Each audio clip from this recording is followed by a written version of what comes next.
Paano nga ba magpalit ng spring pack, muelle, or lip spring ng road train trailers? Halika, samahan niyo ako at ituturo ko sa inyo kung paano. Unang-una, itatanggalin natin yung spring pack bolt keeper. Isang 19mm head na bolt. Yan siya nag-hold ng spring pack para hindi siya tumalon doon sa rocker box.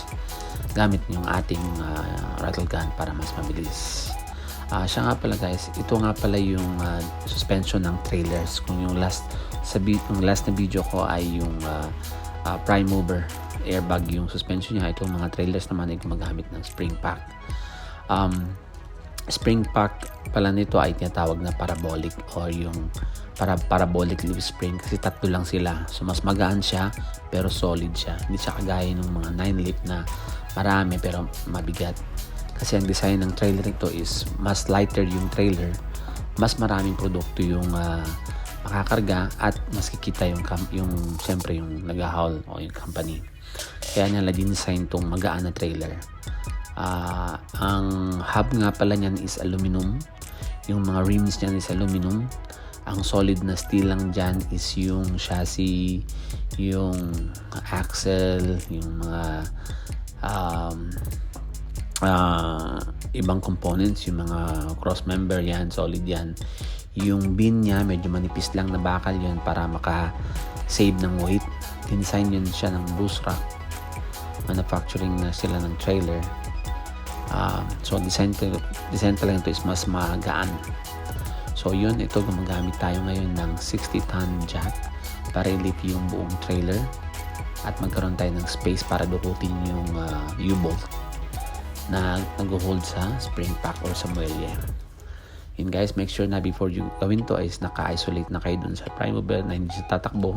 Meron na siyang choke for safety at make sure na meron din kayo mga jack para in case na mag-emergency or in case na may at least safe kayo.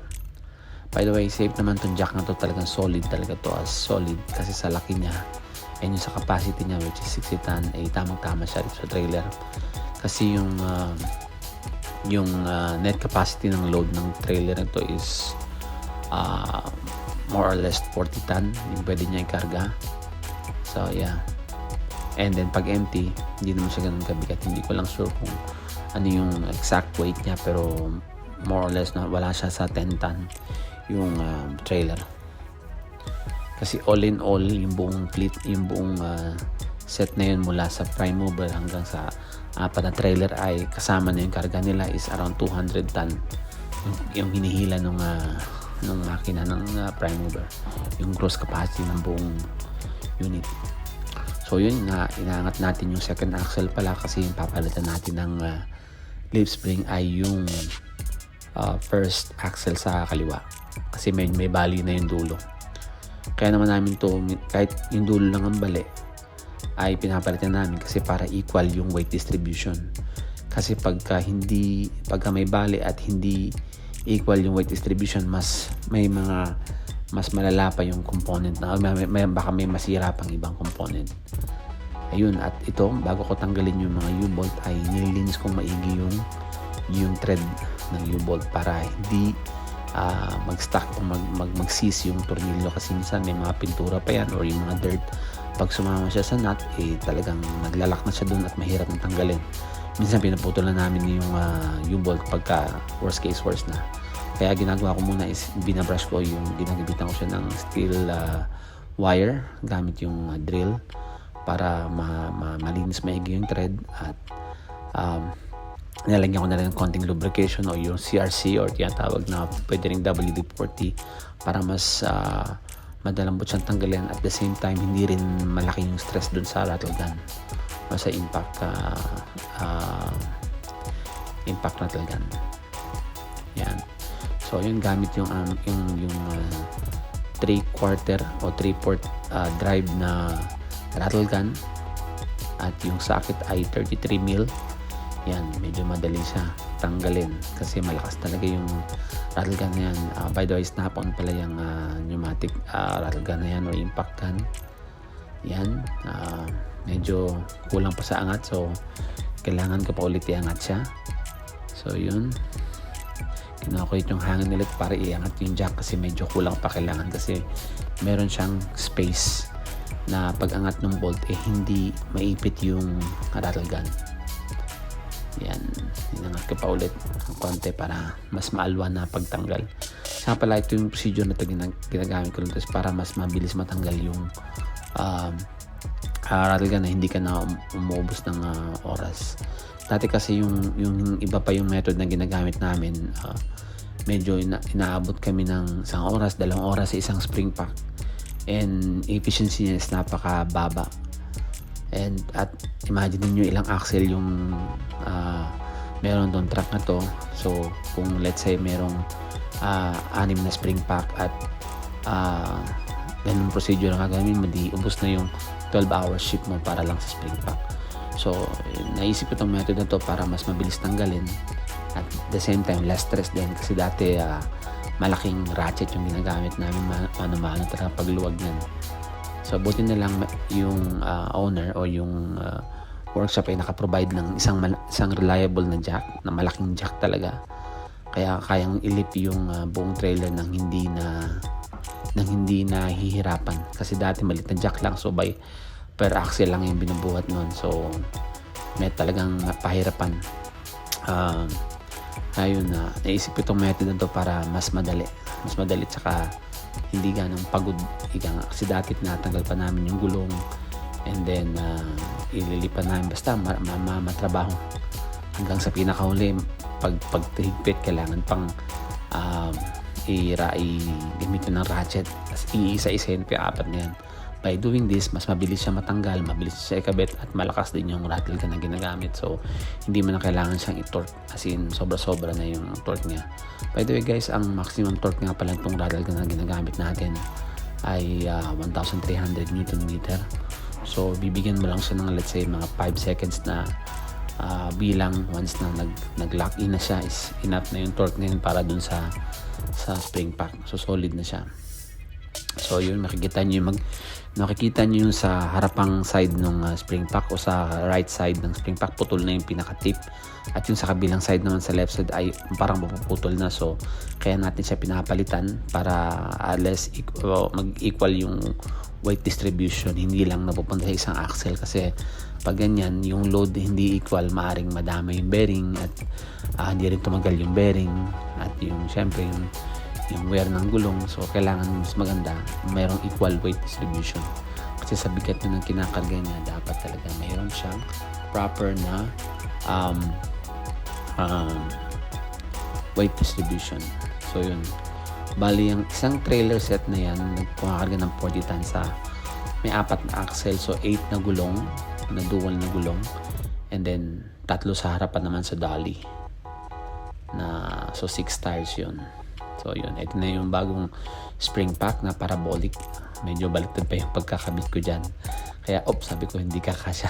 Mali pala, medyo matagal na rin kasi ako hindi nakakapag spring pack at na-reassign lang ulit ako sa service. So medyo months na ata o year na mula nung huli kong nag-spring pack. So yun, mali ang pasok, so inulit ko ulit yung paglagay.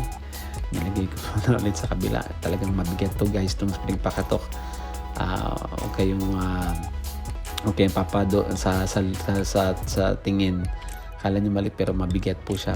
More or less 40 kilos yan, or more than 40 kilos ang bigat. Yung ano na yan.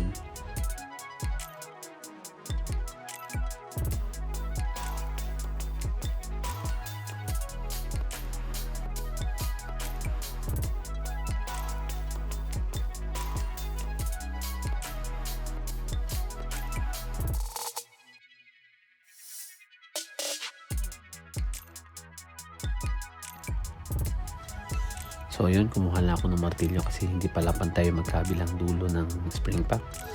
So yan, i-make sure na pantay ang magkabilang gilid na yan para swabe yan siya sa both part ng housing, at pati dun sa rocker box ay hindi siya mahirap ipasok. Pati rin dun sa central clamp or yun sa U-bolt ay swabe lang yung pagkakalagay na. Yan, medyo may kakulitan ng kaunti itong central clamp ito at ay pumasok. So yun, kailangan talaga ng konting pasensya sa part na 'to. Yun nga pala guys, yung pagiging mekaniko ay kailangan natin maging pasensyoso sa gagawin natin kasi minsan hindi lahat madali or hindi lahat nakikiayon ng mga bagay-bagay. Minsan maghahanap ka pa ng tornilyo or minsan may mga parts na hindi sumasang-ayon sa kung ano sa nararapat. So talagang kailangan mahaba yung pasensya mo. Gaya ng nangyayari ngayon, ayaw pumasok kasi medyo bumukayo ata yung bolt kaya hindi siya pumapasok sa butas, but eventually nagkasya naman yan siya, pumasok naman yan. Talagang kailangan lang na tiyaga. So yun, after this gamit pa rin yung ating Milwaukee na railgun. So hihipitan natin siya. Saka pala guys, yung ginagamit natin torque rattle gun dito or yung 3/4 o yung 3/4 na impact drive ay snap-on at meron pala itong 1,300 Nm na torque. So yan, kaya niya yan siya i-press down yung nut. Make sure lang as soon as lumapat na nag-contact na yung nut dun sa plate is make sure na bigyan mo siya ng 5 seconds to 10 seconds na wait para ma-impact na talaga yung nut. Yan, yung procedure na ito yung pinaka mabilis sa tingin ko so far kumpara sa dati naming procedure kasi sa ganitong paraan marami kang or mas masisave mo yung time mo para gumawa pa ng ibang defects. Gaya nyan, mahaba itong trailer na to, which is merong 4 na trailer at merong sa isang set ng trailer ay merong 7 axle sa isang set. So talagang kailangan mong para maging productive ka in a day, so kailangan kang mag-work smarter, hindi harder. So yun, yun nahal ko pa yung isang tornilyo. Ito isa sa mga ayaw ko, yung hanapan ng tornilyo. Yun pala sa ilalim ng impact gun or yung rail gun. So yun, ito yung mga ginagawa namin after namin mag-run or ginagawa namin during service. Pag nakita namin yung defect, so after ng first service o after ng inspection during service, ito na yung mga nag-release kami ng defect. So yung iba may gumagawa ng truck, may gumagawa ng trailer o ng ibang defects. So yun yung mga kadalasang ginagawa namin. So yun, narattle ganun natin gamit yung snap-on na impact drive. 32 mil nga pala ay 33 mil nga pala yung socket na ginamit natin. So deep socket 13 mil yan. So natapos yan, tapos na yan siya. At after na, bababa na natin yan at same procedure pa rin, ibabalik natin yung spring pack keeper o yung bolt ng nakalagay ron sa rocker box bush na makikita nyo kung asan nakasit yung spring pack. So yun guys, for more videos gaya nito on how we maintain road trains, just stay tuned lang palagi at marami pa akong videos na i-share sa inyo para malaman nyo paano kami nag-service. At the same time, matuto rin tayo sa mga ganitong bagay. So muli, salamat ulit. Goodbye.